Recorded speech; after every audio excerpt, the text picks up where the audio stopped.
The life story of Sojourner Truth as told to Facebook's Dr. Harry's University of Black Consciousness.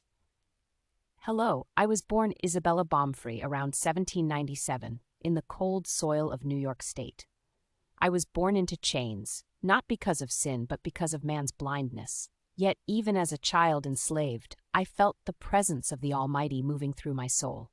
When I escaped in 1826 with my infant daughter, I didn't just run from a master, I ran toward God's promise of freedom. I took the name Sojourner Truth because the Spirit told me, "Go and speak my truth to the people," and I obeyed. I walked this land barefoot and unafraid, preaching justice and salvation. I could not read a word, but the word lived in me. I told my brothers and sisters that God is not confined to churches or books. He lives in the beating heart of righteousness. When I stood at the Women's Convention in 1851 and said, "Ain't I a woman?"